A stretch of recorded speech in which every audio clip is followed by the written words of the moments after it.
Welcome back for more Let's Play Super Luigi Brothers 3. And now it is time for level 4. Now this is a side-scrolling stage, and Luigi's at a little bit of a disadvantage here. But you want to get all the coins and all the 1-ups in this level to unlock a secret. Now this is one area that was actually made easier, because there's more blocks on the bottom there and less on top.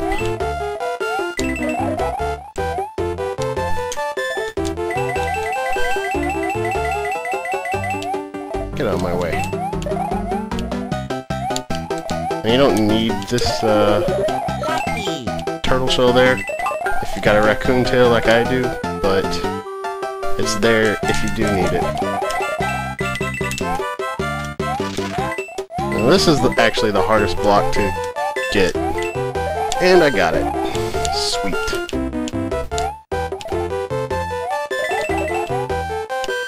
And that is the end of the level. Nice. That couldn't have gone more swimmingly. Now you see I didn't have a full P meter there, so I got a mushroom instead of a star. Oh well. And of course I used the secret in level 3, so I didn't get a card at all there. Anyways, if you get all the coins and 1-ups in that level, they usually give you a little leeway. Like I've gotten it by missing a few coins but getting everything else.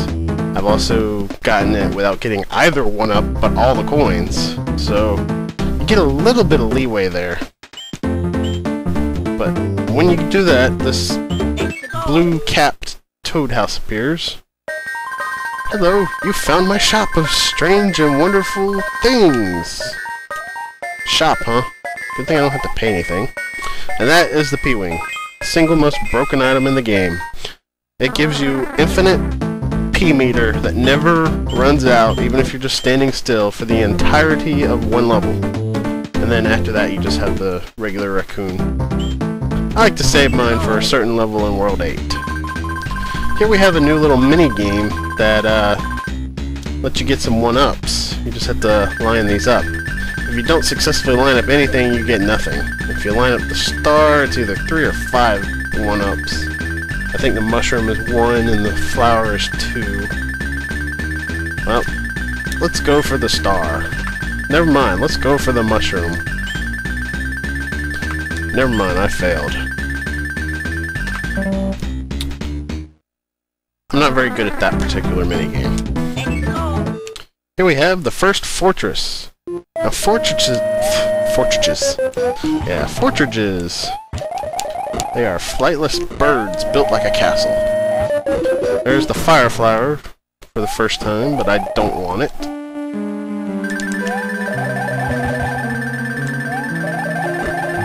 Actually, I'm flying up here for another secret. Another whistle.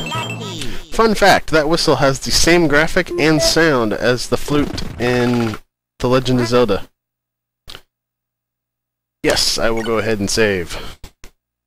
Alright, now these castles, if they don't have a secret like that and you beat them the normal way, they will unlock the lock that you see there above that hammer brother. If you beat them a secret way like I just did, then, well, you just beat the level. Unlike normal levels, castles stay beaten even if you have game over. Normal levels, if you have a game over, then all of the levels that that character beat will be reverted back to normal, although I think that feature was actually taken out of this particular version. Anyways, there are hammer brothers on the map, and they're usually different. Sometimes that block there on the end will have a power up, sometimes it won't. I think it depends on how quickly you defeat the hammer brother. There is a secret in this version of the game if you defeat all of the hammer brothers in every world. There's another secret that's in any version of Mario 3. I'll have to look it up and get back to you guys on it later. But if you beat any world with a certain amount of time on the timer left, I think that's what it is, then they will turn into the coin ship, which is just pretty much just a free level where you get a crap ton of coins. Anyways, let's move on to level 5. A new mechanic added in Mario 3 was being able to slide down hills there, as you just saw, which allows you to instantly kill anything that happens to be on that hill. Ow, I am terrible at those blocks. I really do hate those blocks. One of these days I just need to sit there bouncing on a block, figuring out the timing for it. I don't know why I have so much trouble with them either. Most people seem to get them with no trouble at all.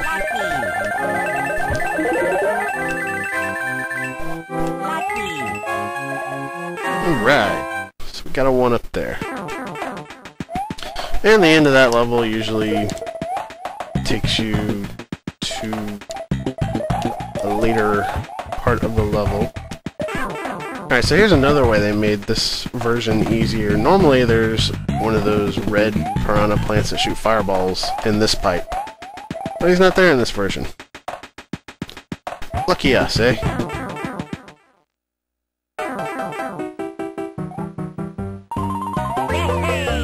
And that is level 5.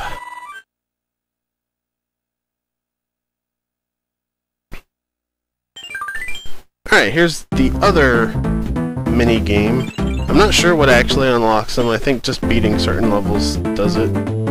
But you've got a card matching game. I think you get 2 mistakes before it's over. But anything you flip over, that is what you get. Like this one. If I match up with another flower, then I will get a flower added to my inventory, which can be used later. And I don't have them memorized. There are a set number of these things.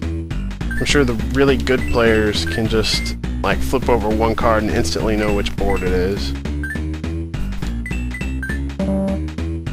But yeah, you get 2 tries and it's over. So, oops, didn't mean to do that. Didn't mean to do that either. So if I press L, I can see my inventory. I got a mushroom now. Sweet. Anyways, let's move on to the last normal level of World 1.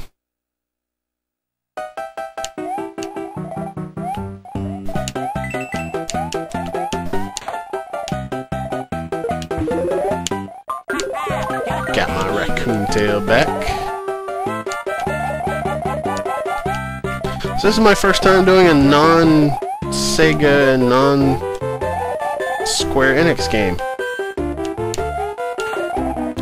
It's not that I intended to do that as a gimmick.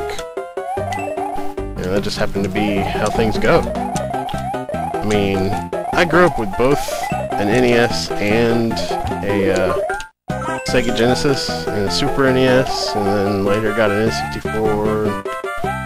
I don't know, it's really weird. Sega Genesis and Game Gear were like the only Sega systems I ever actually got, but for whatever reason, I actually preferred them to my NES. So I was always more of a Sonic fan than I was Mario. I don't know how that worked out. I mean, I didn't really even have any very good games on Sega Genesis. I mean, I definitely like Nintendo games more, but I don't know. Sonic's just always been, like, #1 for me. Sweet. Another leaf. That'd definitely come in handy. Alright. When you get to the castle... Oh, it's terrible! The king has been transformed! Please find the magic wand so we can change him back. And the first king... He was actually a dog in the original game, but now he's one of those snakes from Mario 2. Luigi, start! So, we gotta go after the Koopa Kid on their airship.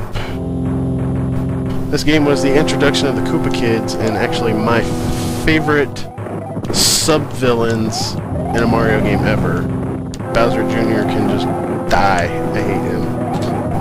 But the Koopa Kids were awesome. They all had their own design. Some of them kind of borrowed attack patterns from one another, but for the most part, they were actually kind of original.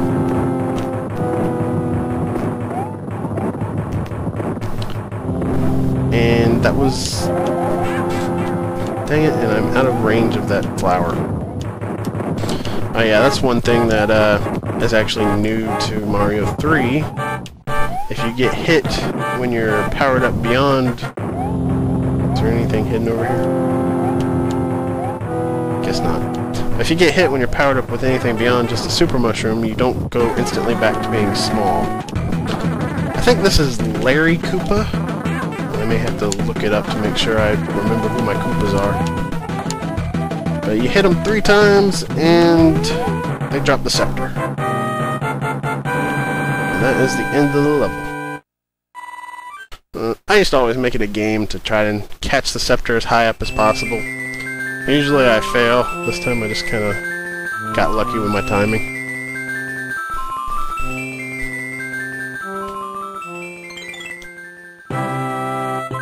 Oh, splendid, splendid! I am back to my old self again. Thank you so much. Here is a letter from the princess. What were you doing with a letter from the princess? Greetings. If you see any ghosts, be careful. They will give chase if you turn away. I have enclosed a jewel that helps protect you. Princess Toadstool, aka Peach. And we get a P-Wing. You always get a P-Wing for beating the first level. Road 1, perfect clear. Sweet. When you beat all the levels in a world, you get a perfect clear in this version. When you get a perfect clear on all of them, you gain the ability to go to or skip any level that you want to. Which is pretty cool. And we will save. On the next episode, we will begin World 2. So I will see you guys later.